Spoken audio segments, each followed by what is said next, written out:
बहुत आभारी हूँ, आपको कष्ट देने के लिए मैं माफी चाहती हूँ।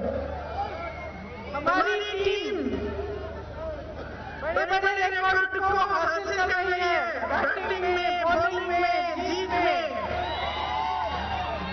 सबसे बड़ी गर्व की बात यह है कि हमारी एकता का प्रतीक है। हर मजहब के लोग, अलग-अलग मजहब के लोग, अलग-अलग प्रदेशों से खिलाड़ी, अलग-अलग भाषा बोलने वाले खिलाड़ी सब एकजुट होकर हमारे देश के लिए लड़ रहे हैं। तो आज यहाँ खड़े होकर सबसे पहले मैं कहना चाहती हूँ कि हम सब प्रार्थना कर रहे हैं कि एक अच्छी तरह से जीते और उनको बहुत-बहुत शुभकामनाएं देते हैं। आपकी तरफ से भी, मेरी तरफ से भी टीम इंडिया को ऑल द बेस्ट। मेरे साथ बोलो, जीतेगा, जीतेगा इंडिया, जीतेगा इंडिया, जीतेगा इंडिया।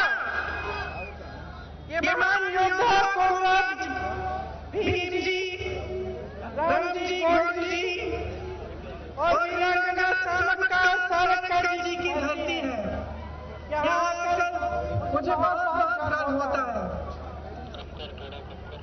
आपका इतिहास रहा है कि जल, जंगल और जमीन के लिए आप लड़े हैं, अपने आत्मसम्मान के लिए, अपने स्वराज के लिए, अपने स्वाभिमान के लिए। हमेशा से आपके इतिहास में आपने ये लड़ाई लड़ी है।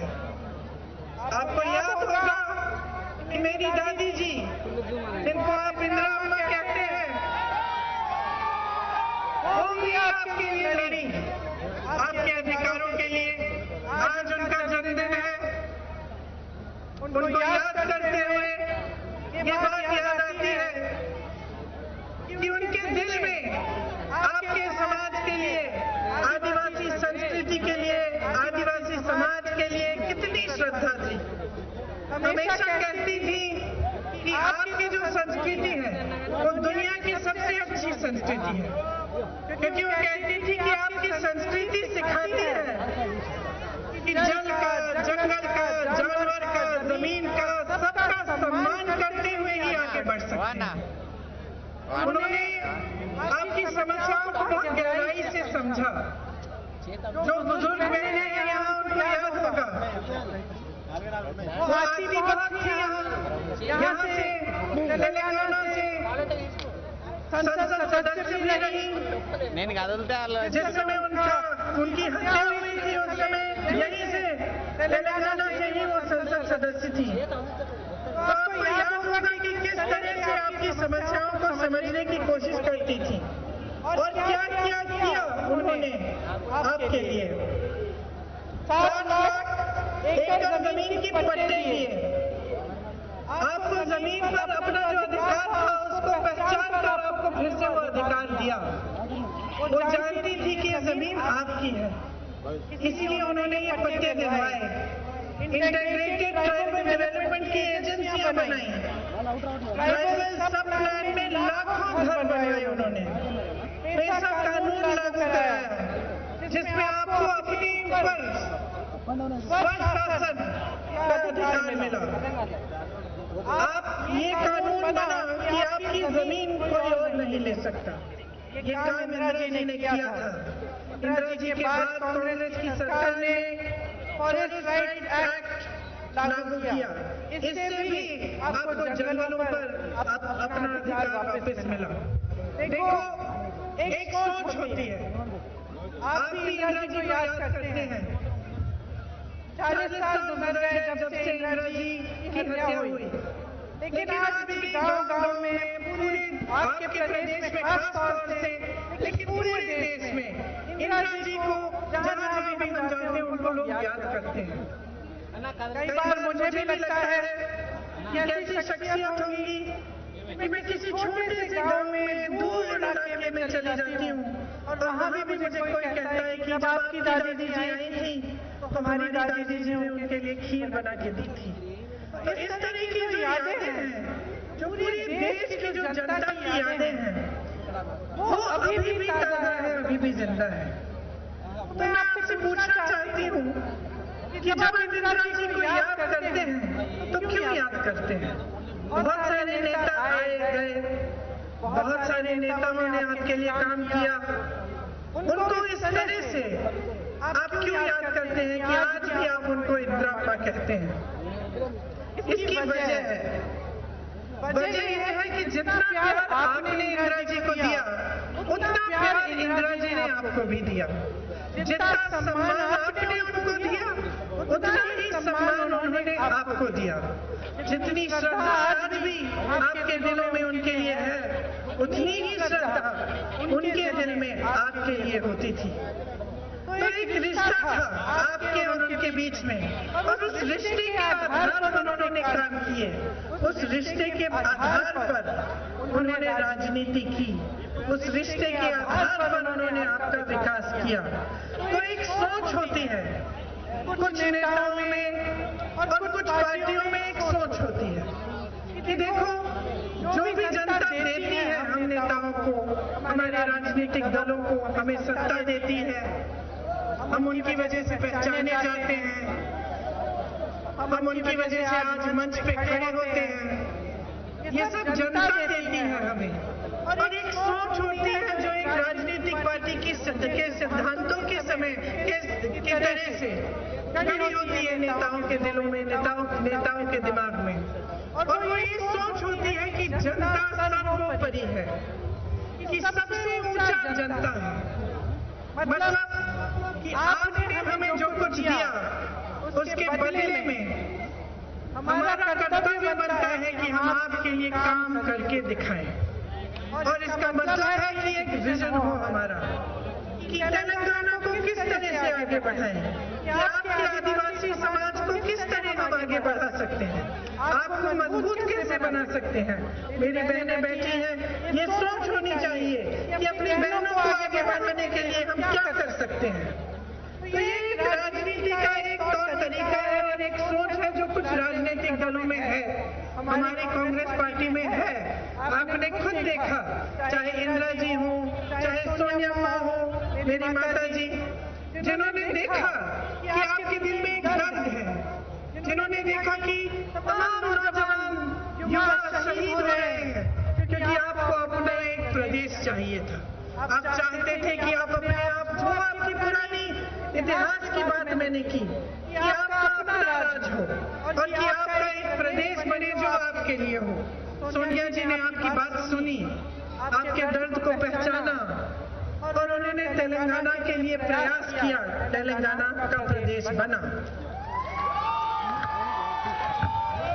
तो देखिए, ये कांग्रेस पार्टी की सोच है। लेकिन आज तेलंगाना में क्या परिस्थितियां हैं? आज ये परिस्थितियां हैं कि 10 सालों से केसीआर जी की सरकार चल रही है।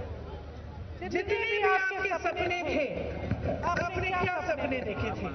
आपने विकास का सपना देखा था। आपने सपना देखा था कि जो सरकार आएगी वो आपके विकास के लिए काम करेगी। एक नया प्रदेश बना था तेलंगाना। आपको लगा कि इस नए प्रदेश में हमारी आवाज पहचानी जाए। जिन नौजवानों को, जो नौजवान शहीद हुए, जिन्होंने आंदोलन किया, उनके लिए, उनके सम्मान के लिए जो उनके सपने थे वो साकार हों, यही आपका सपना था। लेकिन केसीआर जी की 10 सालों से सरकार चल रही है, ये सपना साकार नहीं हुआ। आपके चाहे रोजगार के सपने थे, चाहे शिक्षा, स्वास्थ्य की सुविधाओं के सपने थे, चाहे विकास के सपने थे, वो एक सपना तोड़ा गया। आज जो तेलंगाना में सरकार चल रही है वो सिर्फ गरीबों के लिए चल रही है, गरीबों के लिए, आदिवासी बहन भाइयों के लिए, आम जनता के लिए, मिडिल क्लास के लिए नहीं चल रही है। वोटर में देखिए 4 लाख से अधिक आवेदन आप लोगों ने भरे, लेकिन आज तक आपको जमीन नहीं मिली। आप पे जुल्म किया गए, अत्याचार किए गए, आपकी सुनवाई नहीं हुई। केसीआर जी ने लाखों एकड़ जमीन बांटने का वादा किया था, लेकिन वो वादा आज भी पूरा नहीं है। यहाँ पे अगर नौजवान हैं, हाथ उठाओ, कितने नौजवान हो? सब नौजवान।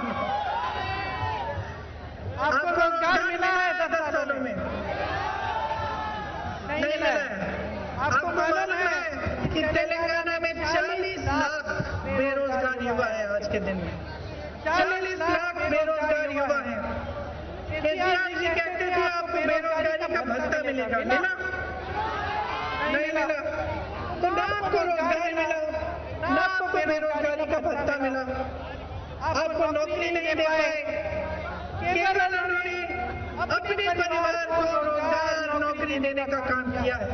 उनके परिवार का एक सदस्य मंत्री बन गया, लेकिन आपके परिवारों में एक भी सदस्य को रोजगार नहीं दे पाए। आप पढ़ते हैं, लिखते हैं, मेहनत से अपने बच्चों को आगे बढ़ाने की कोशिश करते हैं। कोई खेती करता है, कोई कुछ और जॉब करता है ताकि अपने बच्चे आगे बढ़ पाए। लेकिन बच्चों की फीस देने के बावजूद, उनको प्राइवेट में भी ट्यूशन देने के बावजूद, जब वो परीक्षा करते हैं तो पेपर लीक हो जाते हैं, घोटाले हो जाते हैं। PSPSC का एग्जाम आपने देखा, आगे भविष्य में सिर्फ अंधकार दिखता है। और जब एक प्रदेश में या एक देश में नौजवान को अपना भविष्य उज्जवल नहीं दिखता, वो कितनी भी प्रयास करे, कितनी भी मेहनत करे, लेकिन उसको ये लगता है कि मैं कुछ भी कर लूं फिर भी मैं आगे बढ़ नहीं पाऊंगा, तो बहुत ही दुखद स्थिति बन जाती है उस प्रदेश की, उस देश की। आज तेलंगाना में इतने गहरे दुख हो रहे हैं नौजवानों के कि आत्महत्याएं बढ़ रही हैं, क्योंकि उनको लगता है कि हम पढ़ाई करते हैं, लिखाई करते हैं, मेहनत करते हैं, फिर भी कुछ नहीं होता।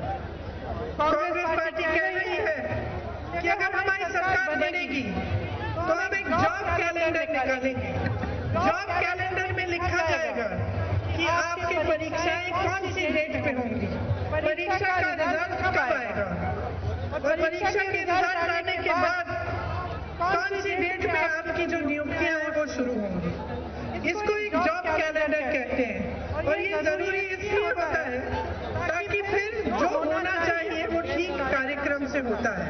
नहीं तो क्या होता है, काफी बच्चे परीक्षा दे देते हैं और महीनों सालों के लिए भी इंतजार करते हैं, लेकिन नियुक्तियां नहीं होती। इसीलिए हमारा प्रयास रहेगा कि एक जॉब कैलेंडर बने और उस जॉब कैलेंडर के तहत ही सारी जो परीक्षाएं हैं और नियुक्तियां हैं, भर्तियां हैं, वो हो। इसके अलावा हम कह रहे हैं कि हम 2 लाख रोजगार देना चाहते हैं, और खासतौर से जो नौजवान शहीद हुए थे आपके तेलंगाना के आंदोलन में, उनके परिवारों को कम से कम एक रोजगार दिलाया जाएगा। युवा साथियों, एक बात सुन लीजिए, आपको जॉब चाहिए ना, तो इसके लिए एक कंडीशन करना पड़ेगा कि आप केसीआर और केटीआर को आप जॉब मत दो। अगर आपको जॉब चाहिए तो आपको सरकार बदलनी पड़ेगी। आज पूरे प्रदेश में किसान परेशान है। आपके ऋण माफ करने थे, वो भी नहीं किए। किसान की भी ये परिस्थितियां हैं नौजवानों की तरह कि वो बहुत ही परेशान है। एक तरफ केंद्र सरकार की तरफ से महंगाई बढ़ती चली जा रही है, पेट्रोल डीजल महंगा हो गया है, टैक्स लग रही है हर चीज में, तो आगे बढ़ना, खेती से कमाई करना बहुत ही मुश्किल हो गया है। जहाँ जहाँ कांग्रेस की सरकारें हैं, उन प्रदेशों में हमने किसानों को केंद्र और बीजेपी की जो नीतियां हैं उनसे बचाने के लिए हमने किसानों को के लिए खास स्कीम बनाई है। और हम चाहते हैं कि अगर हमारी सरकार यहाँ आए तेलंगाना में, तो हम भी किसानों के लिए यहाँ पे ऐसी स्कीमें लाएं, ऐसी चीजें करें जिनसे आपकी सहायता हो। 2 लाख रुपए तक हम फसल ऋण माफ करना चाहते हैं। और अगर 3 दिसंबर को हमारी सरकार आई तो कांग्रेस पार्टी कहती है कि आपके कर्ज माफ करने का काम शुरू हो जाएगा। कई लोगों के पास भूमि के रिकॉर्ड नहीं है। केसीआर जी ने धरनी पोर्टल शुरू किया था, आप सबको मालूम होगा।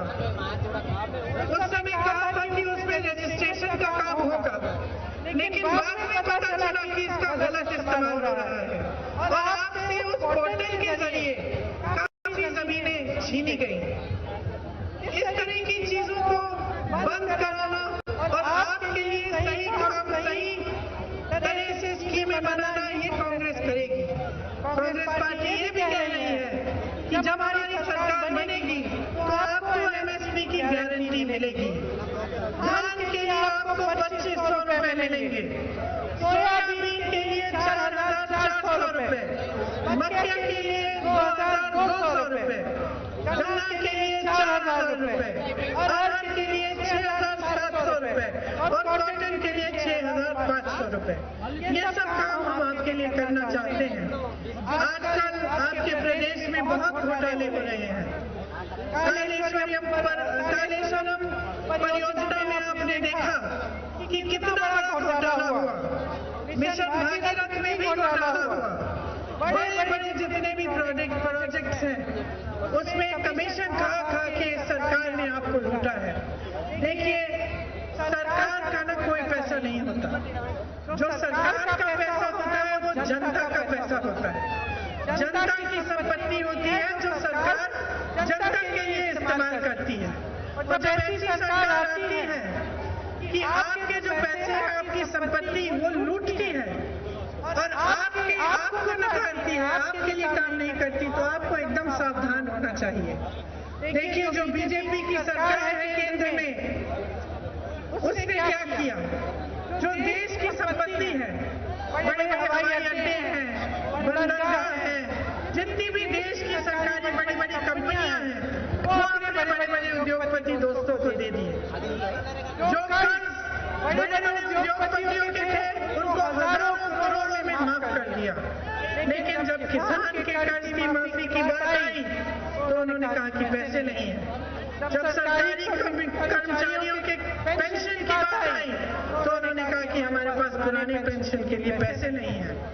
उसी तरह से जो तेलंगाना में सरकार चल रही है उससे आपका पैसा लूटा और आपके लिए अच्छी स्कीम बनाकर जमीन पे उन स्कीमों को लाकर आपकी सहायता करने के बजाय आपको लूटा। तो आपको समझना पड़ेगा कि 10 सालों में जो भी हुआ है तेलंगाना में, sand mafia, land mafia, wine mafia, mine mafia, सबको सरकार ने उन संरक्षण दिया, फूलने फलने दिया। लेकिन यहाँ का किसान, मजदूर, नौजवान, यहाँ की बहनें आपको आगे बढ़ाने का काम नहीं किया। आपको ठीक तरह से सोच समझकर अब आगे बढ़ना पड़ेगा। या तो आप अपने प्रदेश में 10 साल, 5 साल और यही 10 साल का राज लाओ, जिसमें आपके लिए कुछ किया नहीं, जिसमें आपने सिर्फ लूट देखा, सिर्फ केसीआर जी के परिवार का विकास देखा, सिर्फ ये देखा कि जितने भी बड़े बड़े नेता हैं वो अपने महल बना रहे हैं, उनका अच्छा जीवन गुजर रहा है, लेकिन आप तरस रहे हैं, आप परेशान हैं। तो अगर आप ये सब खुद अपनी आंखों से देख रहे हैं और आपका अपना अनुभव है कि आपका जीवन वही का वही रहा है, आपकी तरक्की नहीं हो रही है, तो आप बदलाव लाएंगे। तो आप ये प्रयास करेंगे कि इस चुनाव के बाद एक ऐसी सरकार आए जो आपके लिए काम करे। आप देखिए, मोदी जी यहाँ आते हैं, वो कालेश्वरम के घोटाले के बारे में बात नहीं करते, सिंचाई के घोटाले के बारे में बात नहीं करते, शराब के घोटाले के बारे में बात नहीं करते, लेकिन वो कांग्रेस के नेताओं के घर में अपनी बड़ी बड़ी एजेंसी ईडी, सीबीआई भेज देते हैं कि जाइए जांच करिए। लेकिन जो घोटाले यहाँ हुए हैं, जिनसे आपके पैसे लूटे गए हैं, उनके बारे में जांच करने के बारे में उन्होंने कुछ नहीं न कहा और न किया। बीजेपी और केसीआर जी मिले हुए हैं। आपको ये बात अच्छी तरह से समझनी पड़ेगी।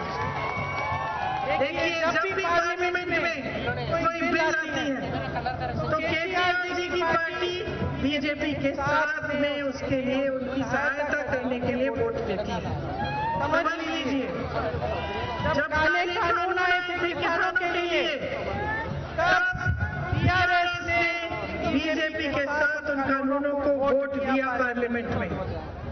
उनके साथ साथ ओवैसी जी भी हैं। ओवैसी जी हर प्रदेश में, अलग अलग प्रदेशों में चुनाव लड़ते हैं। और मेरी ध्यान से सुनिए, कहीं पे 90 सीट लड़ेंगे, कहीं पे 50 सीट लड़ेंगे, कहीं पे 40 सीट लड़ेंगे।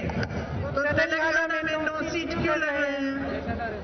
यहाँ पे तेलंगाना के प्रदेश में ओवैसी जी बीआरएस की मदद करते हैं और केंद्र में दिल्ली में बीजेपी की मदद बीआरएस करती है। तो इन तीनों की अच्छी सी मिली भगत है। आप बीजेपी को वोट दोगे तो इसका मतलब है आप बीआरएस को वोट दे रहे हो। आप एमआईएम को वोट देंगे तो इसका मतलब है कि आप बीआरएस को वोट दे रहे हो। तो आप अच्छी तरह समझ लीजिए, बीजेपी, बीआरएस और एमआईएम साथ नाटू कर रहे हैं। कांग्रेस पार्टी कह रही है कि तेलंगाना के लिए हमारी 6 गारंटी है। सबसे पहले महालक्ष्मी योजना, महिलाओं के लिए हर महीने 2500 रुपए आपके खाते में जाएंगे। मेरी बहनों, आपका जो जीवन संघर्ष है, मैं महिला हूँ, मैं समझती हूँ। आप संकटों का सामना करती हैं, आप खेतों में भी काम करती हैं, आप जॉब भी करती हैं, नौकरी भी करती हैं, लेकिन पूरा घर का काम आप संभालती हैं, पूरे समाज का बोझ आप संभालती हैं, लेकिन समाज आपकी सहायता कम करता है। इसीलिए हम पहचानते हैं कि सारा बोझ समाज का आप उठा रही हो। आप बच्चों की परवरिश करती हो, अपने बच्चों के लिए जी जान दे दोगी। जिस दिन आपके घर में कमाई का पैसा नहीं आता, आप नहीं खाओगी, लेकिन अपने बच्चों को जरूर खाना खिलाओगी किसी न किसी तरह से, है कि नहीं? हम ये समझते हैं बहनों, इसलिए हमारी पार्टी चाहती है कि आपके जेब में, आपके पास थोड़े से पैसे डायरेक्ट आपके पास आए।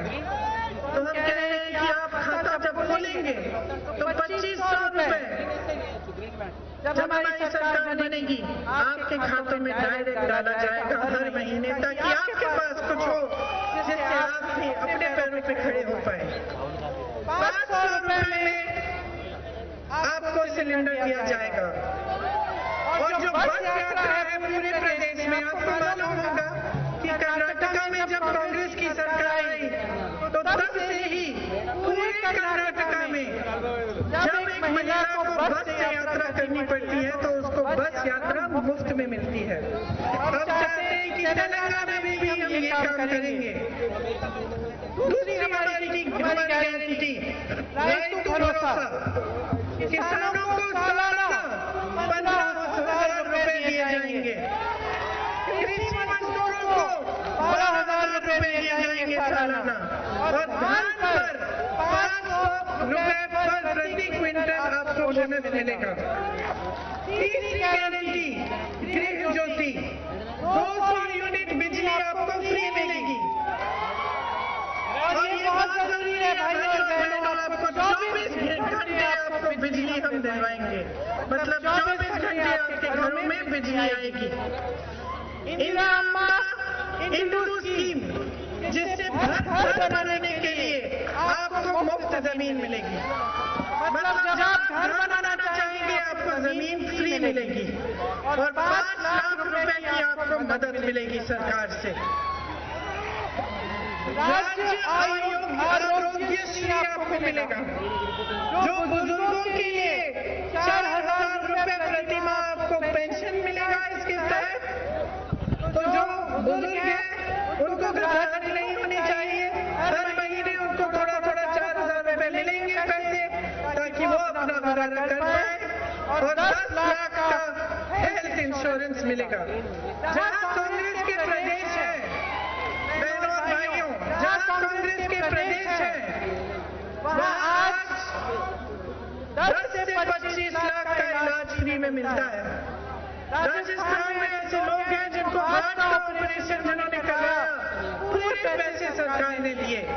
इसलिए हम चाहते हैं कि तेलंगाना में भी 10 लाख तक आपको हेल्थ इंश्योरेंस मिले। युवा विकास के लिए युवा विकासन स्कीम बनेगी। वो घोषणा ये है कि छात्रों को 5 लाख रुपए की मदद मिलेगी और जिले में इंटरनेशनल स्तर के स्कूल बनेंगे। हमने ये काम कई प्रदेशों में किया है, राजस्थान में, छत्तीसगढ़ में। आज कांग्रेस की सरकार ने ये काम कर लिया है और हर जिले में इंग्लिश मीडियम इंटरनेशनल लेवल के पाठशाला बन रहे हैं। तो यहाँ पे भी हम बनाना चाहते हैं। अम्बेडकर अभ्यासक्रम स्कीम के जरिए हम एसटी और एससी परिवारों को 12 लाख रुपए दिलवाना चाहते हैं।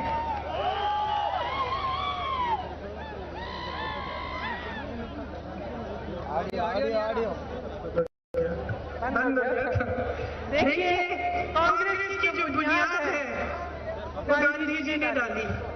गांधी जी कहते थे कि जब तक ग्राम स्वराज नहीं होगा, जब तक गांव के लोग सशक्त नहीं बनेंगे, तब तक हमारा देश स्वतंत्र नहीं हो पाएगा। ये गांधी जी कहते थे। गांधी जी के बाद जितने भी कांग्रेस के नेता आए, सबने प्रयास किया कि आप मजबूत बने, आपकी तरक्की हो। इंदिरा अम्मा की मैंने बात की, मैंने आपको बताया कि कितने सच्चे दिल से आपके लिए उन्होंने काम किया। बचपन से हमें उन्होंने यही सिखाया कि जब सरकार बनती है, सरकार को सत्ता मिलती है, तो सत्ता का मतलब ये नहीं है कि अपने आप को और लोगों को भूल जाओ। उन्होंने हमेशा ये सिखाया कि जनता में सबसे ज्यादा विवेक होता है, जनता में सबसे ज्यादा शक्ति होती है। जब सत्ता मिलती है तब जनता के लिए काम करना हमारा कर्तव्य है और जनता को हम के प्रति हम जवाबदेह होते हैं। लेकिन अफसोस ये है कि तेलंगाना में जो 10 सालों से सरकार रही है वो अपनी जवाबदेही भूल गई है, अपनी ड्यूटी भूल गई है आपके प्रति। वो जितना भी काम कर रहे हैं आपसे लेने के लिए, आपको देने के लिए नहीं कर रहे हैं। इसलिए बहनों और भाइयों, मैं आपसे पूछना चाहती हूँ, यहाँ आकर खासतौर से आज के दिन जबकि इंदिरा जी का जन्मदिन है, मैं आपसे वोट नहीं मांगना चाहती, मैं आपकी जागरूकता मांगना चाहती हूँ। मैं चाहती हूँ कि जितने भी नेता हों, चाहे बीआरएस के हों, चाहे भाजपा के हों, चाहे कांग्रेस पार्टी के न हों, आप उनको जवाबदेह बनाएं। जवाबदेही का क्या मतलब है कि आप सवाल उठाएं, आप उनसे पूछें कि हमारे लिए क्या किया है तुमने और हमारे लिए क्या करोगे। ये बहुत ही जरूरी है। आज केसीआर जी आपके सामने आते हैं और कर्नाटका की बात करते हैं। कर्नाटका की क्यों बात करते हैं? जब हम ऐसे प्रदेश में जाते हैं जहां हमारी सरकार है, मान लो हम छत्तीसगढ़ जाते हैं प्रचार करने के लिए, तो घर से वहां मंच पे खड़े होकर हम कहते हैं कि देखो बहनों और भाइयों, 5 सालों में हमारी सरकार ने आपके लिए कितना काम किया। हम कहते हैं देखो हमने काम किया, इस काम के आधार पर वोट दो। केसीआर जी आते हैं, कहते हैं कि कर्नाटका में ये हो रहा है, कर्नाटका में कांग्रेस सरकार ऐसा कर रही है। आपके सामने ये क्यों नहीं कहते कि देखो भाइयों और बहनों, हमने 10 सालों में तेलंगाना की कितनी तरक्की की है, उस तरक्की के आधार पर हमें वोट दो। क्योंकि कह नहीं सकते बहनों और भाइयों, कह नहीं सकते, क्योंकि उन्होंने आपके लिए सच्चाई से, सच्चे दिल से काम नहीं किया। इसीलिए आज मैं आपकी जागरूकता मांग रही हूँ, मैं मांग रही हूँ कि आप सवाल उठाएं। आज जो घोषणाएं मैं करके जा रही हूँ, अगर हमारी सरकार आती है और अगर 5 सालों में हमारी सरकार ने इन घोषणाओं को पूरा नहीं किया, तो आप हमें भी जवाबदेह बनाओ, आप हमें भी बदल डालो। लेकिन आज आपका प्रदेश एक ऐसी मोड़ पे आ चुका है, ऐसी मोड़ पे आ चुका है कि अगर आप बदलाव नहीं लाएंगे तो आप इसी खाई में और 5 साल रहेंगे जिस खाई में आज है। आप यही तमाशा देखते चले आएंगे कि भाषणों में बड़ी बड़ी बातें, बड़ी बड़ी घोषणाएं और असलियत में धरातल पे सिर्फ घोटाले, सिर्फ भ्रष्टाचार और सिर्फ अपना स्वार्थ साधने की बात हो रही है। इस तमाशे को आप बंद कर दीजिए। बहुत देख लिया आपने, बहुत सुन लिया है। अब आपको चाहिए एक ऐसी सरकार जो आपके लिए काम करे। इसीलिए जागरूक बन के, सोच समझ के अपने अनुभव को देखो। 10 सालों में आपकी तरक्की हुई है कि नहीं हुई है, बताओ मुझे। हुई है, विकास हुई है, विकास हुआ है, रोजगार मिले हैं, नए पाठशाला स्कूल बने हैं, मेरी बहन आप आगे बढ़ी हो, किसान की सहायता हुई है, नहीं हुई ना? तो आपकी जागरूकता आपको क्या बताती है कि आपके लिए 10 सालों में काम नहीं हुआ। इसका मतलब है कि बदलाव की घड़ी आ गई है। बदलाव लाओ, अपने प्रदेश को मजबूत बनाओ, अपने गांव को, अपने जिले को, अपने शहर को मजबूत बनाओ, अपने समाज को मजबूत बनाओ, ताकि आपको आगे बढ़ाया जा सके। और जितनी भी अच्छी अच्छी घोषणाएं, जो कांग्रेस का विजन है, जो रोड मैप है आपके प्रदेश के लिए, वो कांग्रेस के नेता आपको बनाकर आपको काम करके दिखा पाए। आप सबको बहुत बहुत धन्यवाद। जाइए, घर जाइए, मैच देखिए।